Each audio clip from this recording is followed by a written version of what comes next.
Hey besties, welcome back to my channel. We're going to be discussing anticipated releases for 2026. Originally, I was going to do 26 anticipated releases for 2026, but I couldn't find 26 that I was excited about. So I am, if you noticed, in a different location. It's because my boyfriend is sleeping and I don't want to disturb him. Okay, so I do have my laptop. I'm still a little sleepy because I literally just woke up. I honestly don't know what any of them are about. So, and you're probably like, why are you excited if you don't know what it's about? I go into everything blindly, so I never really know what any book is about. So it's like weird how I know that things are going to be 5 stars, even though like I knew nothing about them. It's weird. I do have close to 26. I have 25. Originally it was 24, but then a 25th one got added yesterday, so I'm very excited. Okay, so the first one is And Now Back to You by BK Borison. So the reason why I'm excited about this one is because I just recently read First Time Caller. So the blurb for this one: two competing meteorologists are forced to find common ground in this opposites attract when Harry Met Sally inspired romance. I've never watched Harry Met Sally, so when people reference this, I have no idea what they're talking about, but I should probably watch that movie. Anyways, Jackson Clark and Delilah Stewart have had their fair share of run-ins over the years, often ending in disaster. While Jackson thrives on routine and organization from the comfort of his radio booth, Delilah loves the spontaneity and adventure out in the field. When they're partnered against their will to cover the snowstorm of the century, they find themselves scrambling to figure out how to work together. Eager to be taken seriously as a journalist, Delilah offers Jackson a deal. If he can help her ace this assignment, she'll help him rediscover his long-lost fun side. With an undiscovered chemistry burning beneath their clashes, the unlikely partnership quickly tumbles into an easy and surprising friendship. But when other feelings start to enter the equation, can Jackson and Delilah withstand the storm? Or does what happens in the mountains stay in the mountains? So what I get from that is they're going on a little adventure out in the world, right? And they're gonna be in a hotel room and there's gonna be one bed. That's more of a fantasy thing, I feel, though. So yeah, I don't know. I'm excited to see their story. Like in First Time Caller, there was literally one scene where they were interacting. Like I didn't even know Delilah was a thing until like pretty later on in the book where she's literally yelling at Jackson and Jackson is like reciprocating it and then nothing else. Like literally there's just one scene with them interacting, but I am excited about it. Next is The Wild Card by Stephanie Archer. Now, this one is pretty much a stretch for like me being like super excited about it. Oh, it already came out. Anyway, some of these already came out. It's a part of the Vancouver Storm series, and the reason why I put this on here is because I also want to read the rest of the series, but I haven't. So it's not like I'm like really excited about it, but when the time comes for me to read the series, I'll probably be excited about it. You know what I mean? Former star player Tate Ward has become easily the best coach in professional hockey, leading the Vancouver Storm team to victory. Everyone is in love with the handsome, authoritative single dad except Jordan Hathaway, the newest staff member on the Vancouver Storm team. Jordan was more than comfortable behind her bar at the team's favorite watering hole. When her father threatens to sell the team, though, she's forced to put her grievances aside and work with the man who likes everyone but her, Coach Tate Ward. But beneath his controlled exterior, Tate is funny, encouraging, and protective. He moves Jordan into his guest house, trusts her with his daughter, fires the person who made her cry. He's her boss, and the relationship would ruin both their careers, but Jordan still finds herself dreaming of a life with Tate. As the lines between them blur and Jordan encourages him to be selfish, Tate realizes what he wants is her. Okay. Now I'm double excited because single dad and like it's like forbidden and he's like No one makes her cry. I see you, okay. Next is Throny. Throne of Nightmares by Carrie Maniscalco. So this is the third book in the Prince of Sin series by her. Now I haven't read the first two books, but I have read Kingdom of the Wicked trilogy and I really did love it. And apparently like they kind of go together. So if it's like the same vibes pretty much, I will eat it up. I know a lot of people were loving Throne of the Fallen, which is the first one. I haven't heard too much about the second one, but obviously this is the third one. Basically, like all I know is that every single book in this series is gonna follow a different sin. Basically, like this one's about Prince of Sloth, and I know the Kingdom of the Wicked trilogy was Wrath. Yeah, I am excited about the series. It's just I haven't started it yet, so. Next, The Night We Met by Abby Jimenez. This one's also like it's a maybe that I'm excited about it because I love Abby Jimenez. Okay, I loved Yours Truly and Just for the Summer. It was like those were my favorite books last year. Was it last year or the year before? I don't remember. And then I read Say You'll Remember Me, which is the first book in this interconnected standalone series. It's like her newest release other than this one coming out soon. And I didn't hate it. Like I still really enjoyed it. It's just like I didn't love it as much as the other two. And so like I don't know. A lot of people say that they love her older books but not her newer books. And like I'm scared that's gonna be me because like I like the vibes of the books. In everyone's life there's a split second decision that can change everything. For Larissa, it came when choosing which guy to ride home with after a concert. That night, she had no idea she'd met the perfect man. She and Chris are great together, co parenting a slightly unhinged rescue Yorkie, sharing their favorite books and judging bread. Pumpernickel for the win. For the first time amid all her side hustles to scrape by, things finally feel easy. But Chris isn't the one who drove Larissa home all those months ago. Chris is her boyfriend's best friend. All Chris wants is for Larissa to be happy. Standing by on the sidelines is slowly killing him, but making a move would destroy someone else, and he's just not that guy. So this one actually comes out this month. And it's Game On by Navessa Allen. It's the third and final book in the Into Darkness trilogy. Very excited. I love Lights Out. It was a 5 star. Easy 5 star. Caught Up was a 4.5. It wasn't terrible by any means, but it was missing that comedic aspect that I loved in Lights Out. So I'm really hoping this one has that. I hate that woman. Tyler Newman has spent years looking for his father, and not because he wants to meet the man. No, he wants to destroy him. And he'll manipulate whoever he can to exact his revenge, including Stella McCormick. She's everything Tyler hates. Her wealth and privilege have protected her for her entire life, and Tyler thinks it's time to she finally paid the price, whether she's ready to or not. I hate that man. Stella might not believe in love at first sight, but loathing at first sight, no question.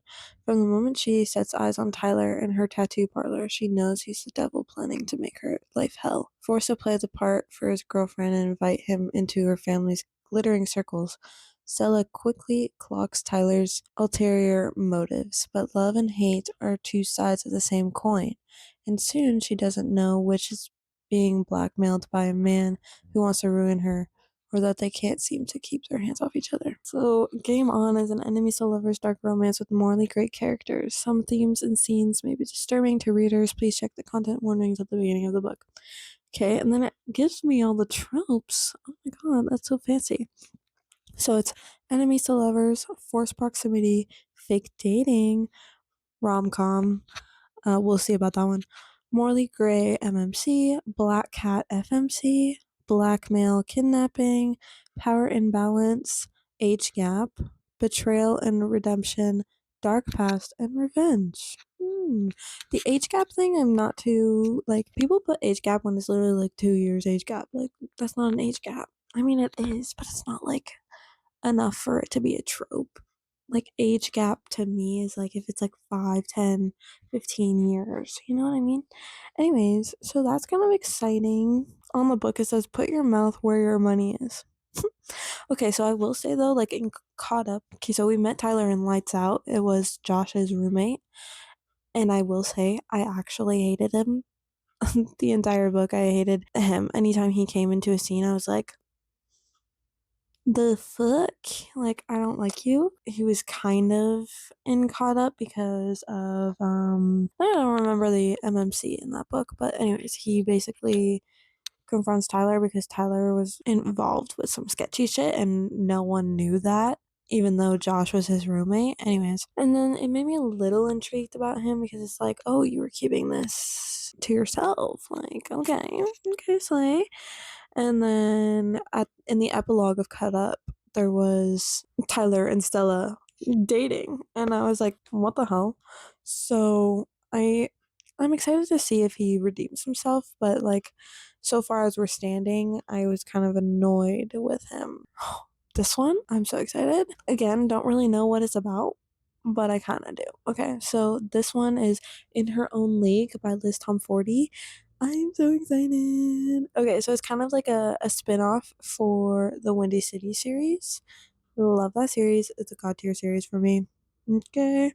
I feel like it is for everyone. All I know about this book is that it's about Reese and Emmett, and Emmett is, I forget her name, but like the dad of the girl in Caught Up, and everyone has been waiting for this. As the first female team owner in Major League Baseball, Reese Remington has spent her entire life preparing for this role. With a sharp mind and years of experience working behind the scenes, she's more than qualified, but the public only sees a woman in a man's world, not the person who's earned their place on the field. Under constant scrutiny and pressure to prove herself, Reese can't afford distractions, especially one that comes in the form of the team's tempting field manager who questions her every decision. Emmett Montgomery is a former All-Star turned coach who treats his players like family and the field like home. After years of running the team his way, the last thing he wants is a new boss, let alone one who seems ice cold and laser focused on business. But forced to spend long hours and too many away games side by side, he begins to see the fire beneath Reese's control, the heart behind her ambition, and the unwavering determination to prove herself. When heated banter turns into sizzling chemistry, professional boundaries blur, and the sparks between them becomes impossible to resist. But Reese is constantly reminded of how many people are waiting for her to fail, and the safest move is to keep Emmett at arm's length for the sake of the team this season and her career.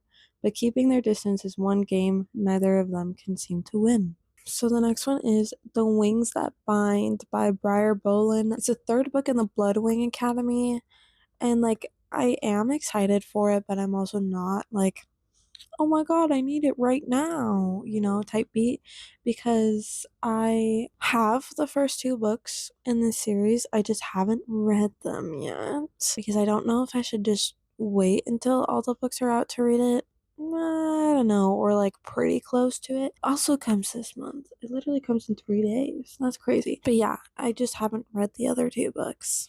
That's the only reason that I'm not like, give it to me now. This one's also like I don't know. I want to get this when it comes out. So King of Gluttony by Anna Huang. I have the rest. This is the sixth book in the Kings of Sin series, and then there's only going to be one more after this. And I do want to get it. I have the rest of the series. Like I have the first 5 books, and the reason why I'm like anticipating the release is just because like I have, so for these books there's multiple editions that you can get when it comes out. So there's like the cover can be white or the cover can be black, and then the spine, no matter if the cover is white or black, can be the same color as the spine or colored spine. Okay, so I have all white covers with colored spines, and so when it comes out, I need to get it so then it matches the rest of the series. But I haven't read the other books, so it's not like I'm like itching for it, you know what I mean? She's his greatest rival and his greatest weakness. Handsome, talented, and beloved by almost everyone, Sebastian Laurent is used to being on top. The heir to a culinary empire, his sharp instincts and effortless charm have made him a legend. What people don't see are the demons lurking beneath his golden boy facade. There's only one person who's come close to knowing the real him, Maya Singh, his childhood rival and secret obsession. She's also the only one who's ever successfully challenged him. He can't stand her, but if that's true, why can't he stop thinking about her? Smart, witty, and competitive to a fault, top marketing executive Maya Singh is used to winning unless her opponent is Sebastian. It's something that's infuriated and motivated her entire life. So when a series of unfortunate events forces her to work with her sworn enemy, she's determined to one-up him and show the world who's the best once and for all. What she didn't count on? Not hating their time together. To her horror, she might even like it. There may be a thin line between love and hate, but that's one line she'll never cross. Not with him, not ever. So they're competitors and they're trying to take each other down. Okay, slay. The next one is The Knave and the Moon by Rachel Gillick. Is the second in the Stonewater Kingdom series duology. I think only two. So I guess it's a duology. So this is the same, like, I have the first one. I just haven't read it. I know that I'll love it because, like, everyone is like, oh my god, this is the best book ever. So I know that I'll like it and I'll want to read the second one because apparently it ends on a cliffhanger, like a major cliffhanger. I don't know. Oh, I forgot this was a thing. This one is Heartstopper number 6. So, Heartstopper is like a series that is graphic novels instead of like actual novels. But when I got them, I literally ate them all up because obviously, like, it only took me like an hour to read every single one of them, and there's 5 out so far. And yeah, I literally ate them up and then I would watch the show. I haven't continued this show since the new season, I don't think. So, I don't know. But the 6th book is coming out this year apparently.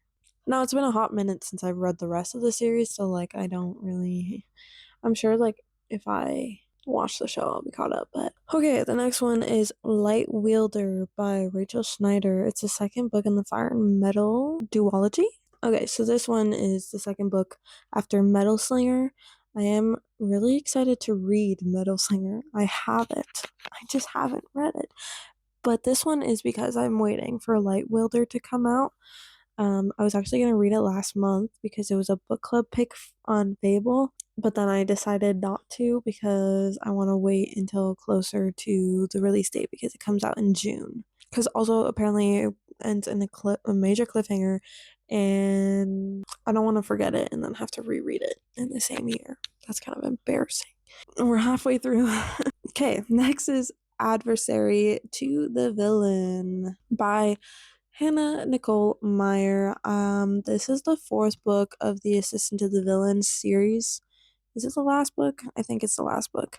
I have the first two and I'm planning on buying the third one. I don't know. I haven't read them, but I am excited. Oh, there's not even a blurb. But I'm pretty sure I'm gonna like the series. This one, I'm itching for. Okay. Now there's no cover or title. The 3rd book in the Fae and Alchemy series. I'm so excited. I'm so exciting. I'm so excited. It comes out in November, and I'm actually excited. I read Quicksilver at the end of 2025 and then Brimstone in January of 2026. And let me tell you, it ended on a cliffhanger. I'm itching for the next book. Oh, yes. I literally keep forgetting what's coming out this year. Okay, so next is Harvest Season by Bryn Weaver. It's the 2nd book in the Seasons of Carnage trilogy. So the middle book, there's obviously going to be another one. I'm actually really excited. I love Bryn Weaver. Like, I read the Ruinous Love trilogy by her, which is like Butcher and Blackbird, yada yada yada. And I loved them. And I do have the first book of this trilogy, which is, what is it called? Taurus Season. I do have it. I just haven't read it yet because when I got it, it was obviously September or October when it came out, and I was planning on reading it in October. I don't know, it's giving that vibe that it needs to be read in the fall, but then I got into a major reading slump. So we'll see if I read it before this book comes out or not. I might just save them for October time. I don't know. I'm pretty sure all the books are about the same couple though. Like, I don't think it's like Butcher and like the Ruinous Love trilogy where like each book is a different couple. I think it's like all three are the same. It's time to reap what you sow. Cape Carnage is blooming with secrets and they're ready to harvest. But every time Nolan Rhodes digs one up, another grows in its place. Harper isn't who he thought she was. Arthur might be more sinister than he first thought, and Sheriff Yates, the man is everywhere he turns. When true crime fanatics descend on the town looking for answers about the death of their leader, Nolan finds himself at the center of a search and rescue operation for missing people he knows are already dead. Cape Carnage teeters on the brink of chaos, and the harder Nolan tries to keep it together, the closer Harper comes to unraveling. Harper Starling has risked everything to bury her trauma in Cape Carnage, but now that Nolan has unearthed her past, her whole life seems ready to break apart.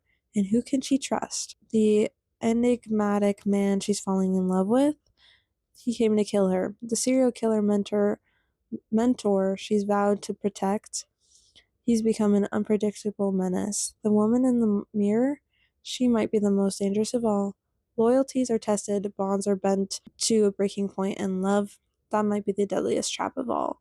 Harvest Season is a dark romance with mature themes. Please check content warnings at the beginning of the book.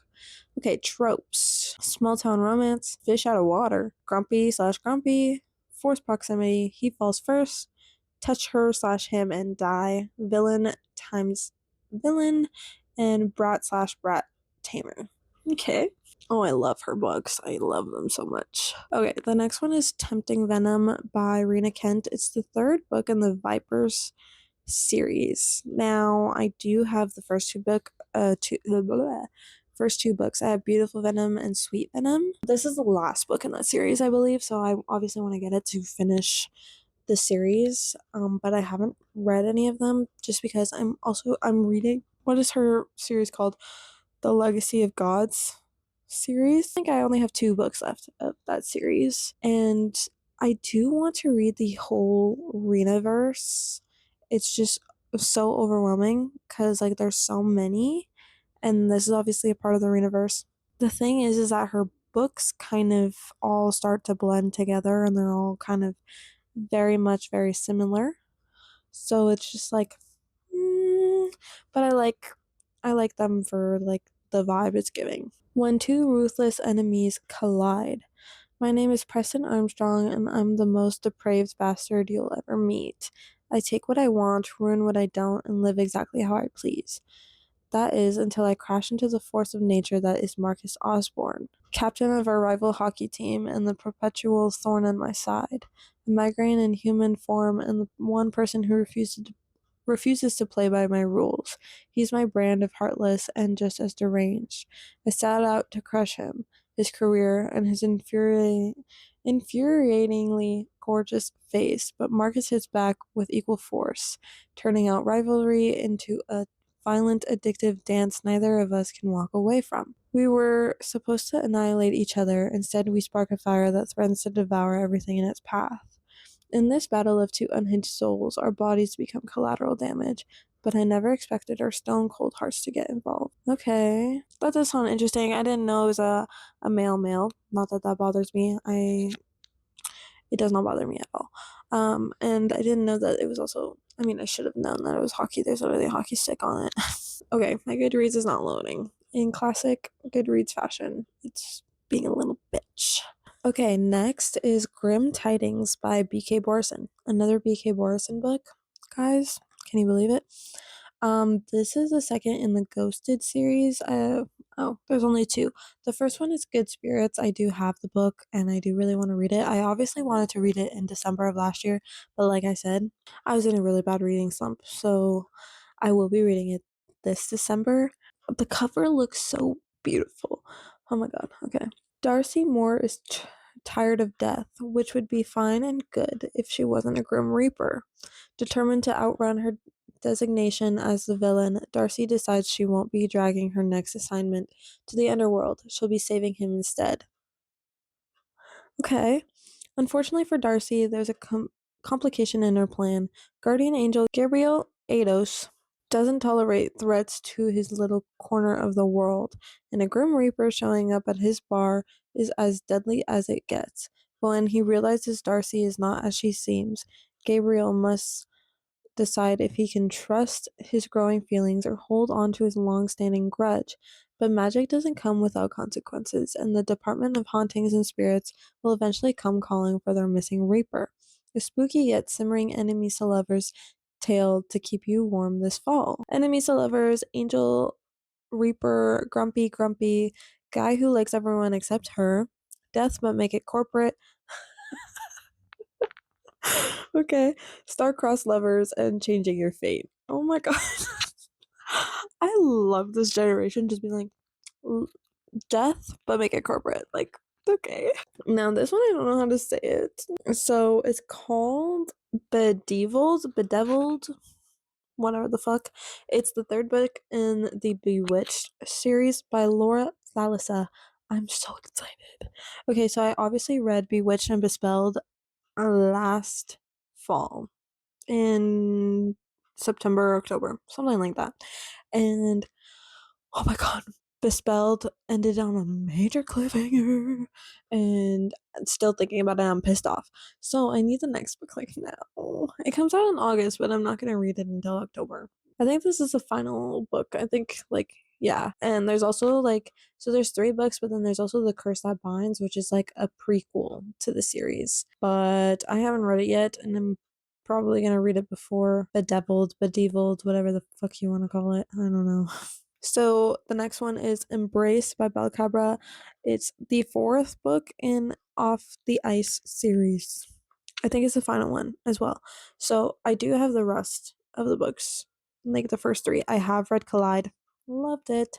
I just don't know why I've been avoiding Spiral and Revolve, even though I'm pretty sure I'm gonna eat them up. But oh well. But this one, I love the covers. I don't know what it is about the covers. Like they're serving, and I'm just like, yes. An unexpected spark between a hockey player and the coach's daughter might cause them to cross the line in the next Dalton University book. Okay. Kian Ishida is all about parties, hockey, and living in the moment, but when he realizes he's headed to the NHL without his degree, his late dad's one wish for him, he's determined to make up those last few credits. Desperate for help, he joins a study group led by none other than Scarlett Kilner. She's as gorgeous as she is smart. Too bad he doesn't know yet that she's his coach's daughter. After making a reputation for herself, all Scarlett wants for her senior year is to prove she's more than her mistakes and graduate without tarnishing her well-respected father's name. But when Kian, one of her dad's star hockey players, joins her study group, things get complicated.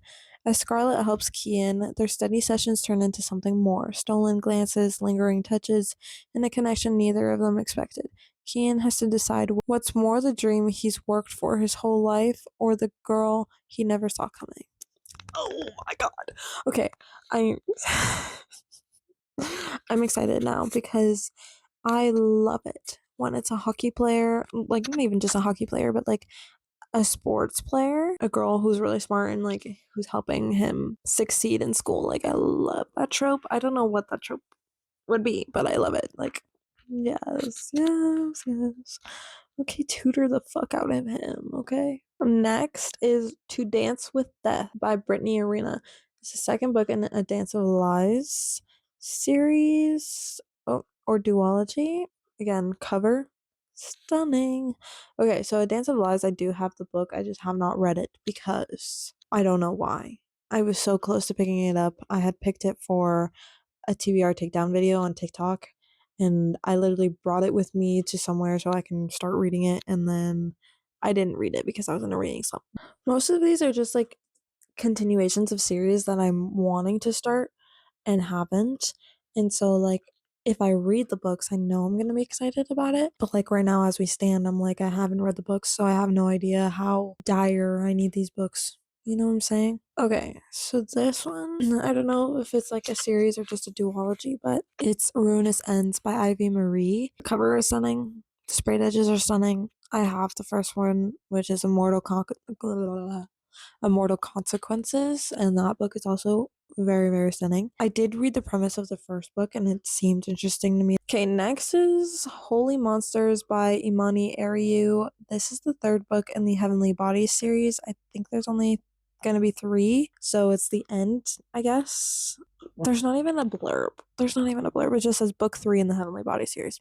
Okay, cool. I have not read the first 2 books, which is Heavenly Body and Fallen Stars, I think. I have not read them. I do have. I'm very excited to read them. I know it doesn't seem like it. I say that about every single book that I have, but truly I am. I am. I don't know what it is, but they're giving good vibes. They're good eggs, and I need to read them. And everyone that has read them loves them. The Raven at the Ash Door by K.A. Lind. It's the third book in the Oak and Holly Cycle series. I think there's only going to be 3. I'm not 100% sure. I have the first 2 books, which is, the Wren in the Holly Library and the Robin on the Oak Throne. They're gorgeous books, by the way. Sprayed edges, gorgeous. Cover, gorgeous. Even taking off the dust jacket, I'm pretty sure, gorgeous. This next one is Unbound by Peyton Corinne. It's a part of the Undone series. It's an interconnected standalone series. I think this is the final book. The only thing I don't like is that, like, the covers don't match. Like, of the first 2 books and this book, they don't match. I do love this cover, okay? It looks gorgeous. If they could just do the first 2 books in this style of cover, then we're perfect. We're golden. I don't own the other 2 books, which is Unlove and Unsteady, I believe. I do not own those books, but I desperately need them because I heard nothing but good things about them. So if I do get this book, I'm obviously getting the other 2 books and I'm going to read them all. Paloma Blake is, at best, antagonistic, but beneath the hairspray attitude and promiscuity is a scared girl whose trauma runs deep. Scarred girl whose trauma runs, I don't know. Still, the walls she's built are strong, ensuring everyone only sees Paloma's sexy facade, everyone except for Bennett. Bennett Rayner, the carefully controlled, neurodivergent goalie, has his routines and sticks to them, which helps him keep a hold on his OCD compulsions and the crippling anxiety that comes with them. The quiet and meticulous Bennett sees everything, especially the girl beneath Paloma's ever-present masks, and he always has. Unbeknownst to their friends, Bennett and Paloma were each other's first real love, which ended in crippling heartbreak. Bennett still doesn't know what happened, and Paloma is determined to stay away from the comfort she used to find only in his arms. For years, Bennett has remained her protective shadow, coming to Paloma's rescue whenever she asks, keeping her as close and safe as she'll let him. But like a tumultuous sea to a constant shore, Bennett and Paloma find each other once more. Okay, poet. Alternating between scenes from their past and present, Unbound contrasts the tentative tension and passionate beginnings of first love with the devastating loneliness and deep yearning of having that love rip away from you without truly knowing why. As Bennett discovers the truth about Paloma's past, the threads to his careful control start to come unbound, and both begin to realize that letting go of everything else might be worth it if it means they both get the real love they once shared again. Okay, so it's a second chance romance. Okay. I feel like this book is going to have great representation of mental health and trauma and yada yada yada. So that's exciting. I have said this before and I'll say it again. I love it when there's a contemporary romance and the author doesn't just stick to the lighthearted rom-com vibe. I love when it can be rom-com vibes, but then also sometimes there is a scene or 2 where they're talking about heavier topics to help better their relationship and also represent whatever they're talking about really well. Like, I read Out on a Limb at the beginning of the year, and there was a few scenes where they shared a moment of insecurity about the fact that, they're a little like they have disabilities. Like the main male character is missing a leg, and the main female character has a smaller hand. So they obviously have disabilities, and they share their insecurities about that, and it shows great representation about it. And I love when a book can do that really well while also just making us love the romance and love the comedy throughout the whole book and love those scenes as well. Does that make sense? So, like, I do really love those books. I don't want just a rom com.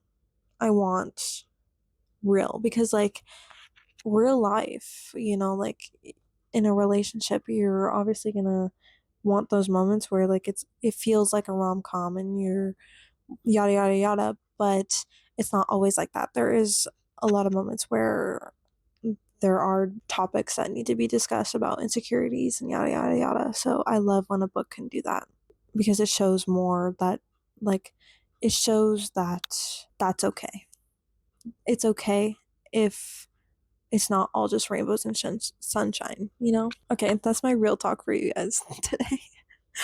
Okay, next is Rights of the Starling by Devney Perry. This is Shield of Sparrows, book number 2. I think there's only 2? I don't know. I don't have Shield of Sparrows. I do want it. If you watched my yapping session part 3, I was talking about this book because Rights of the Starling and Shield of Sparrows both have beautiful covers, but when they first release as well, they have beautiful spread edges. Okay.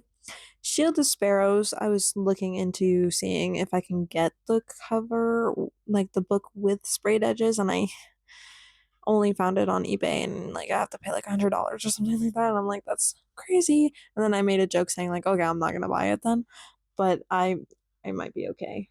The only thing is, like, Rights of the Starling is obviously, when it comes out, is gonna have beautiful sprayed edges, and I'm gonna want the beautiful sprayed edges, but it's not gonna match, and that's gonna piss me off.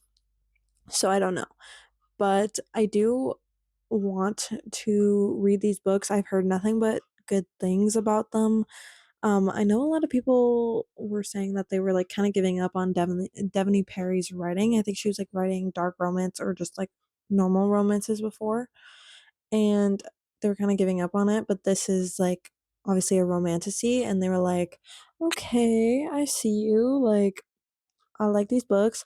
So I don't know. I haven't read anything by Devney Perry, to be quite honest, but I'll try. Like, these covers are beautiful. So this one just got announced. I'm like not comfy on this couch, in case none of you guys can tell. I'm literally dying. Okay, so there's no title and no cover for this book yet, and you guys can probably guess what it is. It's ACOTAR number 6. Okay, I'm not as excited about it as everyone else. Not saying I'm not excited, okay? But a lot of people have been waiting for this book for a very long time. So it's not that I am not excited about it, it's just I haven't been waiting as long because I just finished like the ACOTAR series at the end of last year, and I'm just now starting Throne of Glass. So obviously I haven't read Throne of Glass and I haven't read Crescent City yet, which I have to read them before this book comes out, and then it comes out in October. So I have my work cut out for me. Anyways, but I am excited about this book nonetheless, because I think it's rumored that it's going to be about Elaine and Asriel, if I'm not mistaken. I'm excited. And obviously, ACOTAR 7 is also coming out in January of 2027. So that's exciting. Like, we don't have to wait too long between the two books. And then I'm pretty sure ACOTAR 8 is going to come out sometime in 2027, like not too far after ACOTAR 7. I don't know anything else other than that. There's not even a blurb, there's not a title, there's not a cover. But like I said, I still have so much to read. I'm reading Crown of Midnight right now, which is the second book in the Throne of Glass series, but I still have 1, 2, 3, 4, 5, 6, 7, 8, 9, 10, 10 books. And I'm trying to convince my friend to like get a move on reading it. She hasn't even started ACOTAR yet. So she still has 8, 9, 10, 11, 12, 13, 14, 15, 16. 16 books to read before October. I'm a terrible friend. I'm just like, read it now. But that's pretty much it. It was almost 26 books. It was only 25. I mean, 24. Yeah, 25. But I literally had such a hard time making this list because like I said, most of these books are just new releases that are continuing a series or continuing a duology, and I haven't read the first books. I own them, but I haven't read them. So it's like I am excited because when I read them, I'm going to want to continue the series, but it's just like I have no idea. I just have no idea, but that's that. I hope you guys enjoyed me just yapping. Like literally this video is an hour and a half. I'm scared to edit this video. I'm gonna get up close and personal. I'm shaking this thing. Okay. I hope you guys enjoyed. Let me know if any of these books are on your radar this year as new releases. Yeah, that's it. Please like, comment, and subscribe, and I hope to see you guys in the next one. Peace.